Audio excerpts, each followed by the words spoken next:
I have often puzzled and puzzled about what it must be like to go to sleep and never wake up, to be simply not there forever and ever.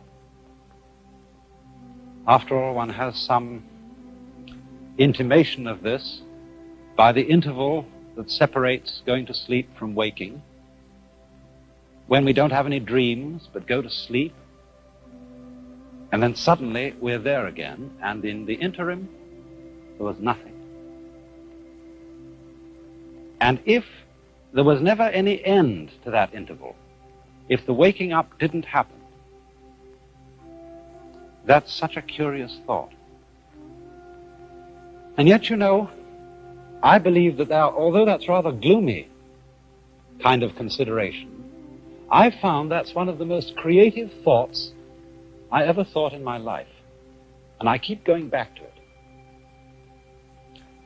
You know, it's in line with a lot of the very fundamental questions that children ask. When they say, "Mummy, who would I have been if you had married someone else?" These are the kind of questions that make us puzzle profoundly about our existence. And one of the reasons why I think thinking about not being, about total non-existence, is so creative, is that in comparison with that thought, the fact that we are seems kind of queer, incredibly odd.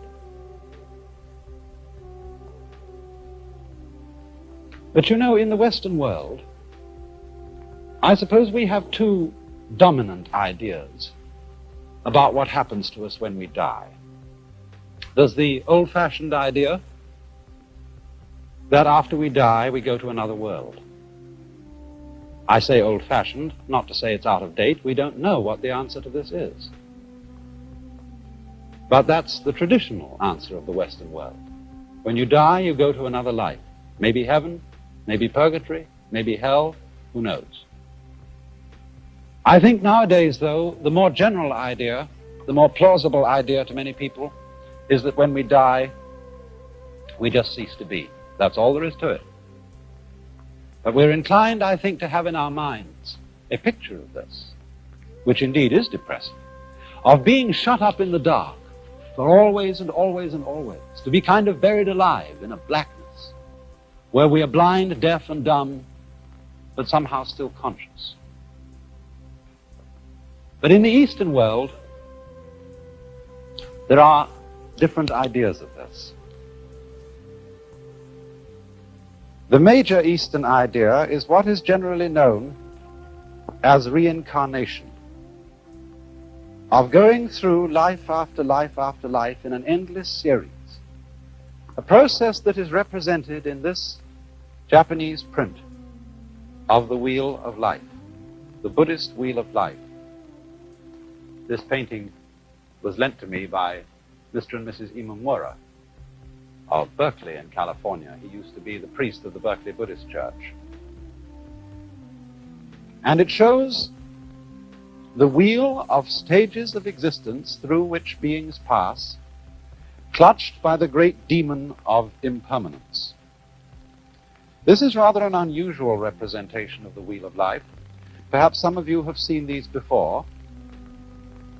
They usually have 6 divisions in the central part of the wheel here, and this one happens to have 5, and it's the Chinese-Japanese version of the Buddhist Wheel of Life, whereas I think prints in books, I know there was one some years ago in Life magazine, usually show the Tibetan version. But what we have here, and I think what I'll do, is I'll explain, to begin with, the popular interpretation of it, and then go on to see what more philosophical Buddhists think of it in a deeper way. These then are the 5 or sometimes 6 realms of existence through which, as I said, beings pass through their various lives.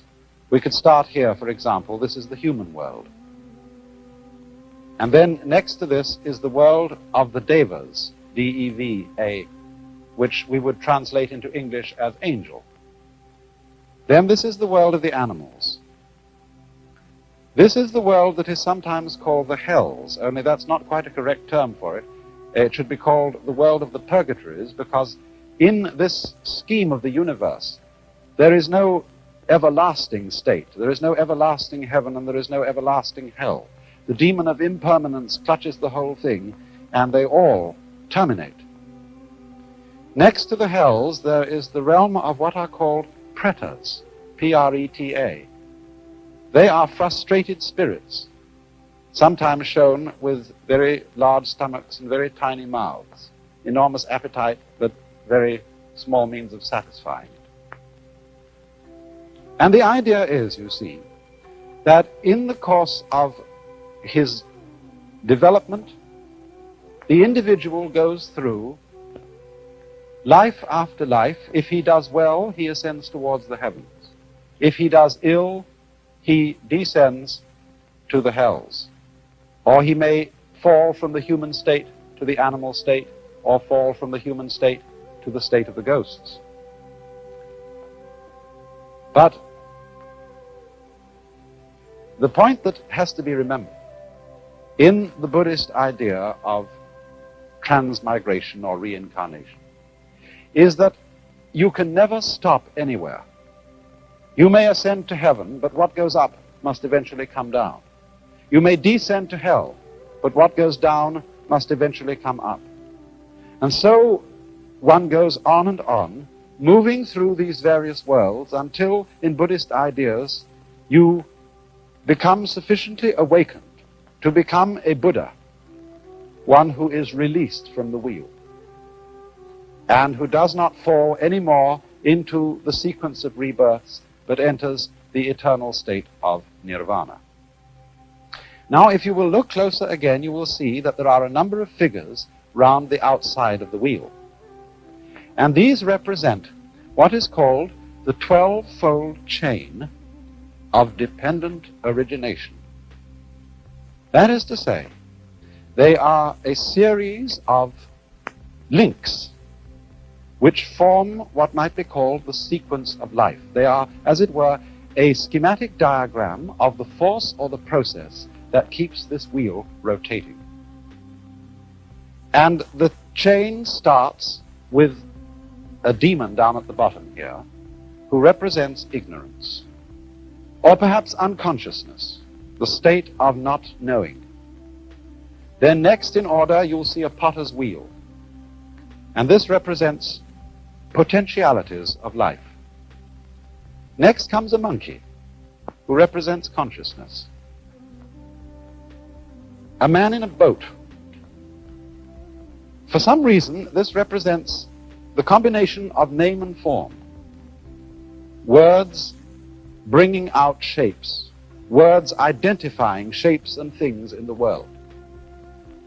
Here comes sense consciousness, the five senses, a man's body with the senses exposed.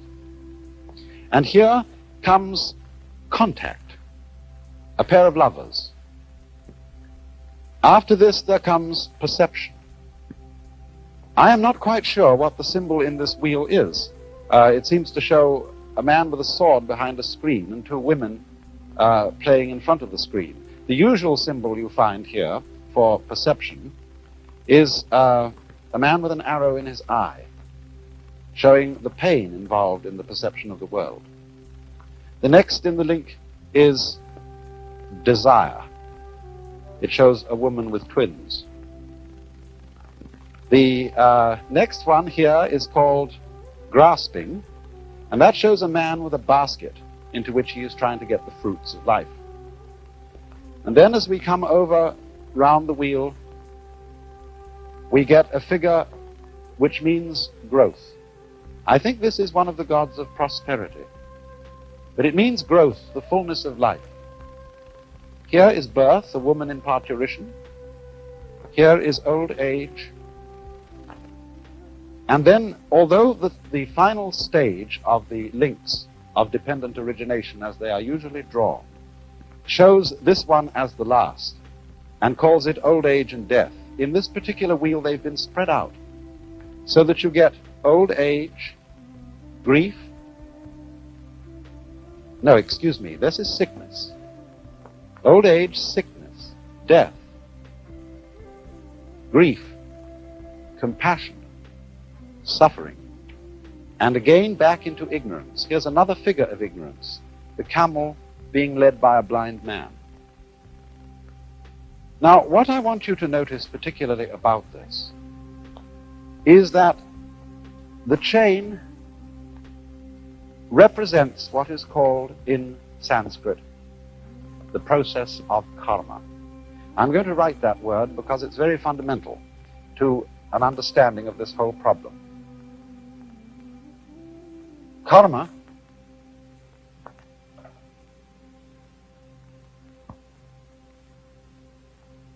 is sometimes understood, and maybe your ordinary dictionaries give it to you, as the law of cause and effect, but actually it comes from the root kri,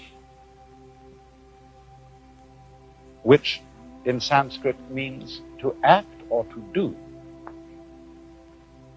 And the basic idea of karma is that it is action which always involves the necessity for other action. As the Buddha once expressed it, this arises, that becomes. Now, this isn't quite the same thing as cause and effect. It is rather the idea of linkage.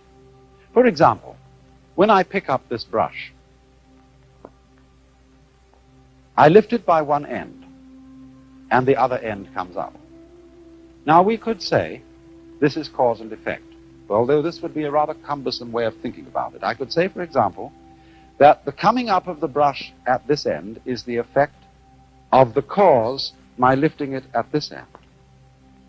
But we don't ordinarily think so complicatedly about it. We think in a simpler fashion, namely, that to pick up this end is also to lift up that end because it's all one.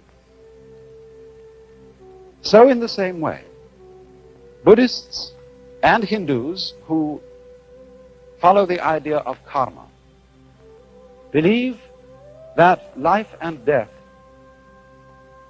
involve each other in the same way that the two ends of the brush, lifting up one involves lifting up the other. So in this way, living involves dying.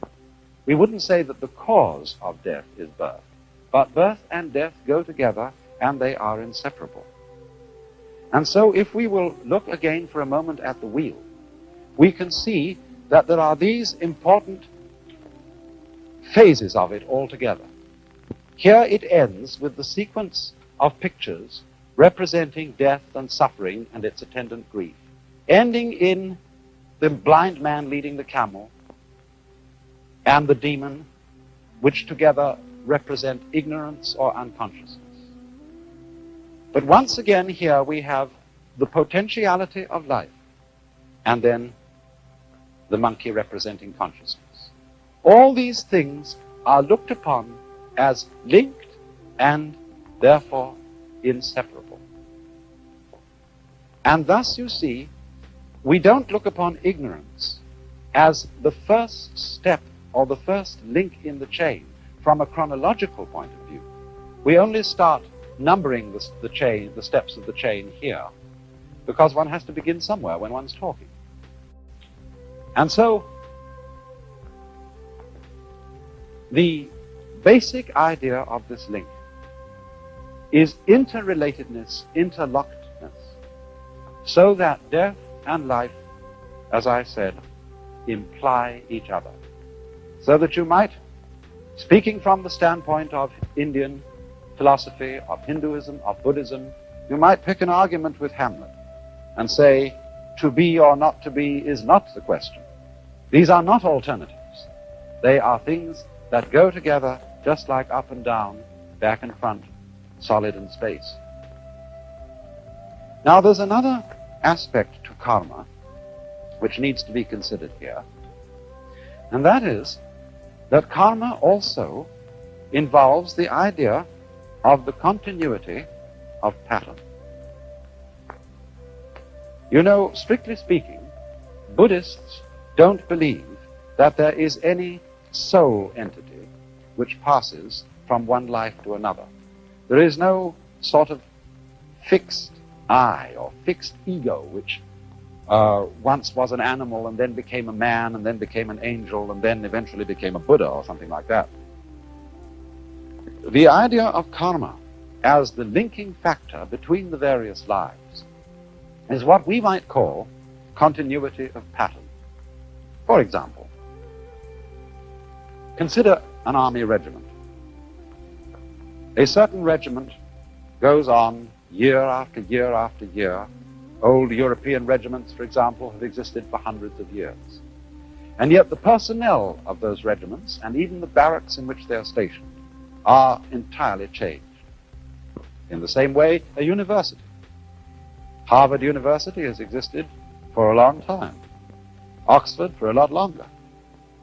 And yet there is not a single member of the faculty, not a single student, who was there when it first began. And yet, you see, the university goes on. Because what goes on is a pattern, a form of life.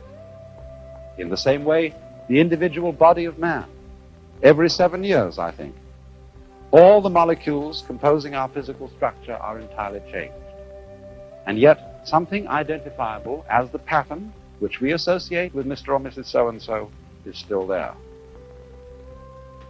Another fascinating illustration of continuity of pattern in this sense is wave motion.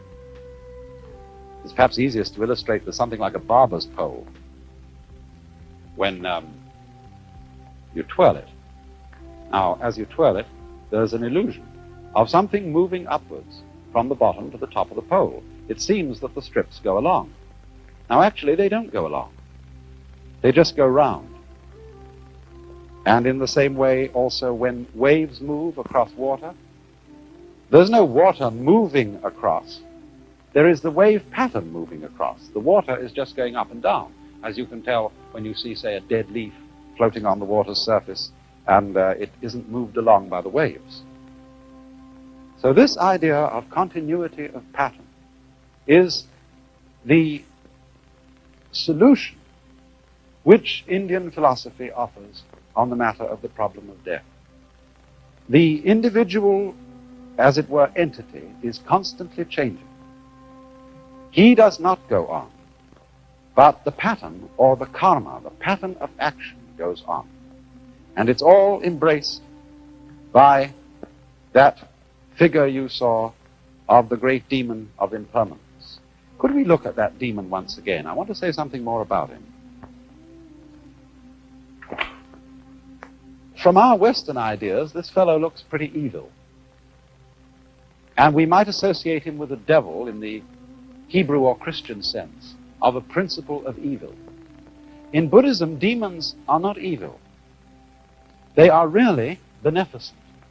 They have a frightening aspect, but underneath this, there is a deeper meaning. This demon represents change or impermanence. But the deep insight underlying this is that change is a liberating factor. Death is a liberating factor. Did it not exist, life would not exist either. And therefore the wise man is not afraid of the demon. He goes, as it were, straight forward to him to embrace him. And at that moment, the demon is transformed. And so in the same way, in a deeper sense, Buddhists do not think of these various realms of the wheel as literal worlds where there are angels and demons and starved ghosts. But they represent the various phases of consciousness. Equanimity, general kind of medium consciousness, quiet consciousness is the human state. The angel state is supreme happiness. The animal state is animality. Here is misery in its extreme, and here is frustration in its extreme. But the fundamental idea of the whole wheel that we have to remember, the idea of karma, is the interlocking, the interdependence of being and not being, of death and life, and the fact that the demon of change is really a disguise of the very source of life, the death without which life is impossible, the change without which life is totally boring. Now, of course, when any idea like that is explained, the first thing that we ask is it true? Is there a process of rebirth? Do our patterns go on and have influence to an illimitable future? But you know, as this idea is held by deeply thoughtful Hindus and Buddhists, it isn't a belief in something which we can't prove. It's really quite a self-evident notion. Think of it in this way. Supposing I make two statements. Statement one: after I die, I shall be reborn again as a baby, but I shall forget my former life. Statement two: after I die, a baby will be born. Now, I believe that those two statements are saying exactly the same thing. And we know that the second one is true. Babies are always being born. Conscious beings of all kinds are constantly coming into existence after others die. But why would I think that the two statements are really the same statement? Because after all, if you die and your memory comes to an end, and you forget who you were, being reborn again is exactly the equivalent of somebody else being born, because we have no consciousness of our continuity unless we have memory. If the memory goes, then we might just as well be somebody else. But it seems to me that the fascinating thing about this is that although a particular set of memories vanishes, death is not the end of consciousness. In other words, we are deluded by a kind of fantasy if we think of death as endless darkness. Endless nothingness is not only inconceivable, but it's logically absolutely meaningless, because we aren't able to have any idea, much less sensation of nothing, unless it can be compared with a sensation of something. These two things go together. And therefore, I think what is meant is that the vacuum created by the disappearance of a being, by the disappearance of his memory system, is simply filled by another being who is I, just as you feel you are I. The funny thing, though, about being I, about feeling that one is sort of a center of the universe, is that you can only experience this I sensation in the singular. You can't experience being two or three I's all at the same time. Now then, it seems to me that this idea has three very important consequences. One is that the disappearance of our memory in death is not really something to be regretted. Of course, everybody wishes to hold forever to the memories and to the people and the situations that he particularly loves. But surely, if we think this through, is that what we actually want? Do we really want to have those we love, however greatly we love them, for always and always and always and always? Isn't it inconceivable that even in a very distant future, we wouldn't get tired of it? And this indeed is the secret of the thing. This is why the demon of impermanence is beneficent. Because it is forgetting about things that renews their wonder. Just think, when you opened your eyes on the world for the first time as a child, how brilliant colors were. What a jewel the sun was. What marvels the stars. How incredibly alive the trees were. That's all because they were new to your eyes. Or in the same way, you know how it is, you've been reading a mystery story. And you're looking around the house, you want something to read, and you pick up an old mystery story. If you read it years and years ago and you've forgotten all about the plot, it still excites you. But if you remember the plot, it doesn't excite you. And so, by the dispensation of forgetting, the world is constantly renewed. And we are able to see it again and again, and to love again and again, to have people to whom we are deeply attached and deeply fond, always with renewed intensity, and without the contrast of having seen them before, for always and always and always. Another consequence of this is a very curious realization to me.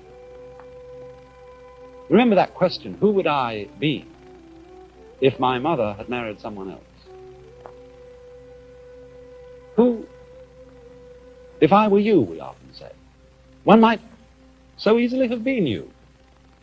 I might so easily have been born in China and India. Why do I feel that the world is centered in this place, as distinct from some other place? You jolly well know the world is centered where you are. And this gives one a very strange feeling of the idea that other people jolly well exist in the same sense you do. Everybody's name is I. That's what you call yourself. So there will always be I's in the world. Every I is in a way the same I. We all might be anyone else. And there is no escape. It goes on and on and on and on. So long as there is consciousness anywhere, there is I. You then, in a way, look out through all eyes. And that, perhaps, is the secret of the great virtue of compassion.